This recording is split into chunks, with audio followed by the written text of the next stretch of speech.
Good evening, my name is Dante and I want to talk to you today about a subject that I'm very passionate about. I'm actually a part of this, and that's Big Brothers, Big Sisters. I do want to start off with a short video, real short.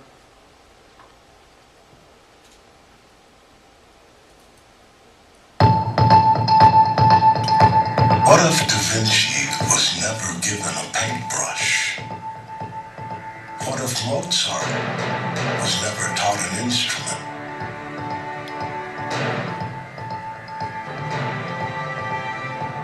What if Shakespeare never learned how to read and write? When children miss their potential, so do we.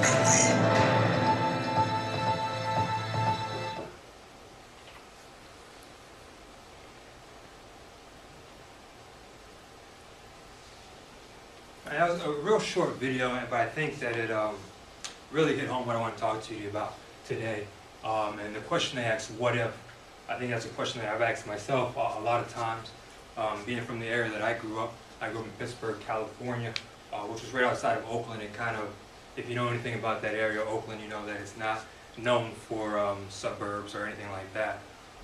Just to give you a quick background, when I was 5, I can remember my mom telling me my sister had just been shot in the knee from a stray bullet. I can remember in junior high school getting a letter from the principal's office saying that we were no longer allowed to wear red or blue to school, being those are 2 gang colors, and they didn't want any gangs associated with the school or violence towards anybody who happens to have on red or blue. I can remember countless stories of people dying young, and it just really let me know I'm thankful for having the people I had in my life, and really wanted me to give back to other people and continue what people had done for me.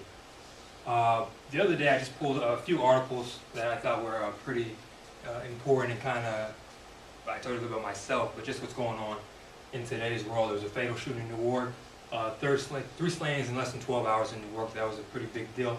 5 teens plead not guilty in Old Bridge. I don't know if anybody heard about that, where they beat up a man who was just walking in front of his house. Didn't do anything to them, they didn't know him, they didn't know his family, they decided it would be a good idea to beat him up. A Newark High School senior is stabbed during school. 2 gang members admit role in murder. Gang war heats up in Trenton. These are all things that are going on today. Things that affect us all in one way or another. It's articles like this that made me want to give back, and that's why I chose to become a mentor, and that's really what I want to go in and talk to you guys about today, is becoming a mentor or giving back in some way. Statistics. Single parent homes, financial situations worse than average in the American household. These are the 2 biggest things where a lot of these kids come from that need mentoring. There's a lot of bad things come from these kids, or just kind of wandering the street, and these are where we see most of the kids that come into the organization. A big thing going on right now is bullying. I pulled this statistic from an organization called Bullying Police. They're a non-profit watchdog group that kind of goes into each state, and they get numbers on bullying and the amounts of these things. And this is just for New Jersey. They said there's 115,000 bullies or victims of bullying last year. 109,000 bullies. Total estimated involved in bullying, 249,000. Those numbers were huge. That's just for the state of New Jersey, where the population is 8,400,000. Another number here from the U.S. Department of Justice says that approximately 107,000 youth are incarcerated on any given day in America. That number is, to think, at any given day, 107,000. That's a lot of youth being incarcerated. Where does this stuff come from? Why are our youth seem like they're kind of out of hand, especially in the urban areas? I talked to Sue Dunning, who is the director of Big Brothers and Big Sisters in Mercer County. And she kind of went over with me a few things when I was looking to get involved of where this stuff comes from. Why does this stuff happen? Kids are bored. That's a big one. Their attention span, it doesn't seem like, when I was growing up, I didn't have time to be bored. I know a speech was given last time we gave speeches about imagination and stuff like that, and it does really seem like kids don't have imagination anymore. Don't know any better. A lot of the kids come from single parents homes are not really being raised. They're just kind of being left alone, and they were brought up no structure, meaning they have no activity, they have nothing going on in their lives that would keep them busy, or no support system. I think support system is really huge, especially in my case. I did come from, my mom and dad were both at home, but there are also other people who are there to raise me and kind of point me in the right direction. I often say that this flat part I have in the back of my head is because of that. Growing up, everybody tapped me on my head, make sure I was in line. And that's what I think we're going to see. You know, everybody was always 6'6", everybody in my dad's family is over 6 feet tall. So coming down, right on the head, you know, shaping up, make sure you're doing good. These lead to juvenile delinquency, poor grades, no work ethic, obesity, and poor decisions. A lot of people think that big brother, big sisters are just kids that, you know, they're in trouble or they need guidance. But sometimes it's really, parents don't have time. They find their kids sitting on the couch too much. That's why I put obesity there. In my case, when I got my little, he came from a good home, but his older brother had autism. Their parents had to focus a lot of their time on the older brother, and they felt like their younger son was kind of being neglected, or he didn't have as much of their attention. So they wanted somebody to come in and kind of help him through high school, and that's what I did. I find a lot of these interesting. It's because something I'm passionate about, and because I've seen a lot of people end up in jail. I've seen a lot of people, like I said earlier, die before their time, really, because of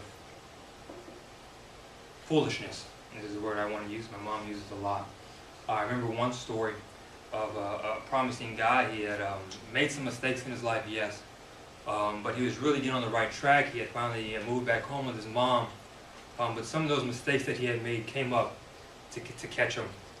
He invited a guy into his house to live with him. He didn't know this guy was a plant by another gang. Ended up shooting him in his head in his mother's living room. It was really, really a traumatic experience for everybody involved in that. But it's just something that, you know, kind of goes with what's going on in our society, and another reason why I chose to give back. So I gave you some of these negatives, and I know I'm talking a lot about negative things, and I don't mean to be depressing or anything like that. But the solution. I believe the solution to this problem is you. It's real simple. There's not a lot there. It's not a complicated slide at all. It just simply says it's you. In Big Brothers Big Sisters, I know this is a lot to read here. I don't want you to read all, but I just want to highlight a few things. 75% of the students that went through Big Brothers Big Sisters are more likely to receive a 4-year college degree than those who did not go through the program and come from similar backgrounds. This one's pretty good. Alumni, 39% more likely to make $75,000 or higher. A majority of alumni are extremely satisfied with their relationships. 2 in 3 alumni are very satisfied with life compared to 1 in 3 non-alumni. Adult littles are more likely than non-alumni to be engaged in their community as volunteers or in a leadership role. I think these numbers alone made me really want to get more involved and maybe just turn one person's life around, which I hope I have doing my little community service. So you're probably saying, well, how can I get involved? You're probably going to ask me to sign up to be a big. That would be great, but I know not everybody has the time, not everybody has, you know, that passion to do it like I do it. So besides becoming a mentor, and there are 2 ways if you are interested to become a mentor. You can be a full-time mentor like myself, which we put in approximately 2 hours a week just going over, saying, hey, how's it going, how's school, or doing what your interests are. A lot of people, I don't know if I want to do this, I don't know if a kid is going to like me. I promise you that the kid's going to like you. They look up to grown-ups, they look up to people who have jobs and are fascinating, and I've been in class with all of you, and I know you guys are fascinating people. So it's not a thing where you got to be nervous about, I don't do good with kids. Kids can have a way of making you do good with them whether you want to or not. Besides a full-time mentor, there is a second way, and it's called an in-school mentor, where you just sign up and you go into a school maybe once a week, and you really get a chance to study with the kids and help them with their homework, and that really helps out. Donate money, which is always a nice one. You can just click on bbsmercer.org and donate. Another one here is pay attention. On Facebook, Big Brothers Big Sisters of Mercer County is there, and they always do things where all you need to do is click like and they're in the running for getting money.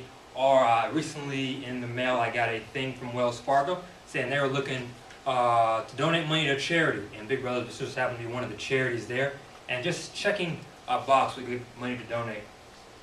I showed you some articles before that were negative. I want to show you some quick ones that were positive.